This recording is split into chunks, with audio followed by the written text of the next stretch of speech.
Welcome back to my channel, ladies and gentlemen. So if you guys watched the Porsche news, Porsche actually released a 992.2 last week. If you guys want a brief introduction, I'll leave my car right over here. I just did a really brief, quick introduction about that car. Feel free to check it out. It's a gorgeous day right now. As you can see, I have my top down. Just driving my Tiger 4 GTS for a quick spin. I just want to go through my personal opinions of whether we should actually go for a 992.2. So if you guys are kind of in between whether you want to go to the new one or not, definitely keep on watching. Again, this is just my personal opinion. It's just based on what I've heard, what I've known. If you guys do like something like this, definitely don't forget to like and subscribe and leave your comment down below. Let me know what you guys think. So if you guys are ready, let's go for a quick drive. So just for a quick recap, Porsche did release a 992.2 last week.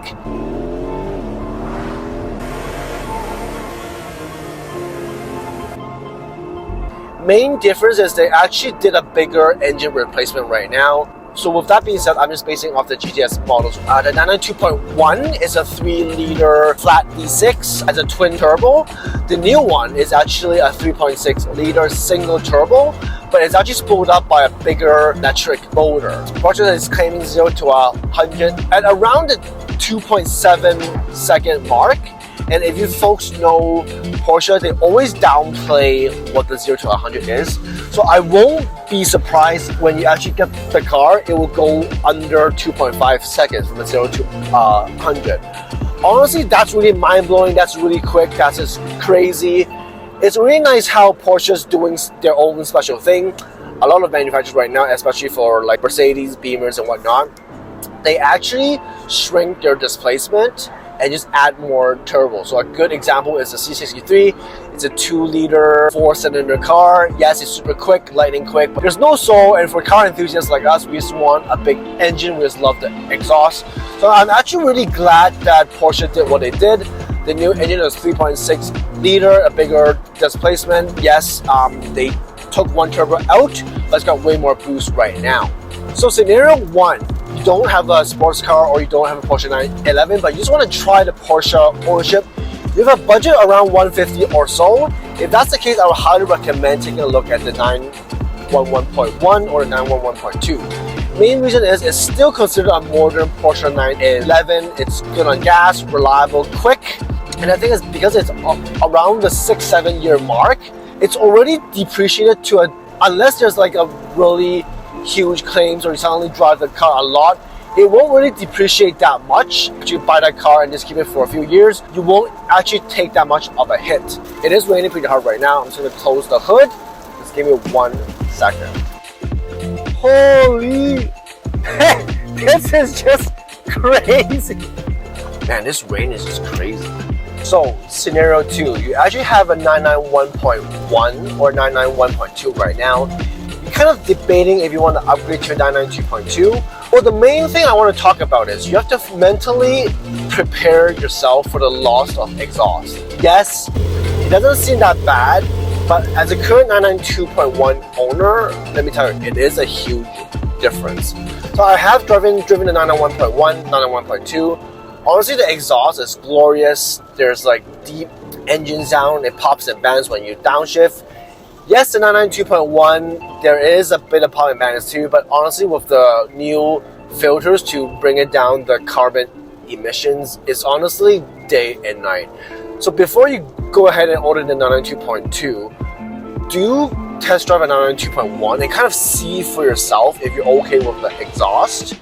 If you're more of a button person, more an analog person, 991.1 or 0.2 will be a better bet, because if you see in my interior right now, yes, it's very sleek, it's very modern, but a lot of people like that button feeling.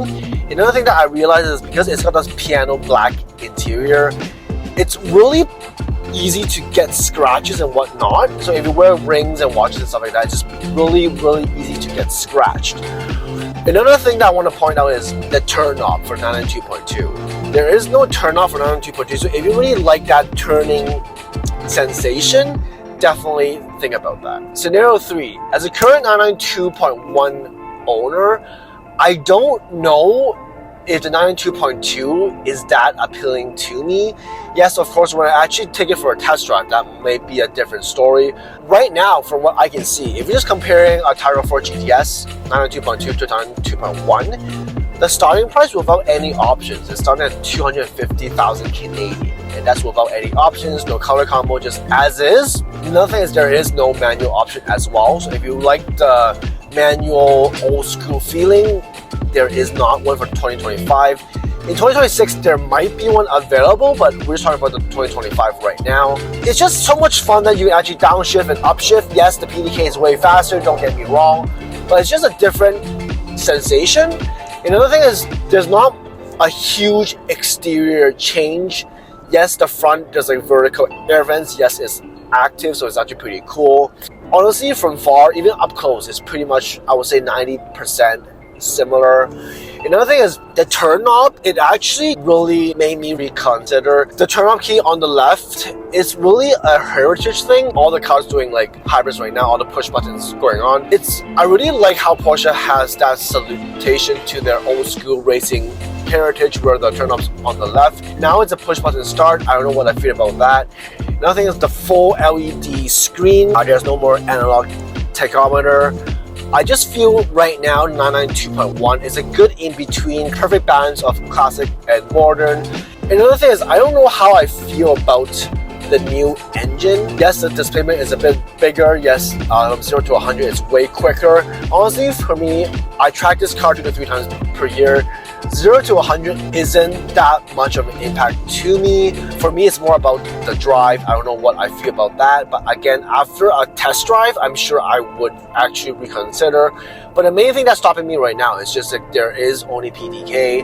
Hopefully, in the future, the manual will be introduced. But the thing is, I don't know how the T hybrid, which is the new turbo hybrid, I don't know how they would actually implement the manual to motorcycle. So I'm actually pretty curious to see what it would look like. Just to bounce back to the price point, starting price for the new Tiger 4 GTS is $250. Once you add options, and then in Canada there is luxury tax, there is tax, so that would be around a $300K price point car. From that, there's a lot more choices now. There's like McLarens, Ferraris, Aston Martins. When you go to that price point, it's kind of a super hypercar territory right now. So I don't know if Porsche is still that appealing at that price point. And under the 200K mark, I would say yes, the Porsche is a really good car. Bang for a buck, it's reliable, doesn't need that much maintenance. But once you get to the price point up there, the closer to the 300K mark, your options really open out, like slightly used as well. You can get really nice Ferraris, McLaren. The list just goes on and on. So with this new price point, I don't know how I feel. So last scenario, you don't have a sports car right now, or you do, but you just have money to spare.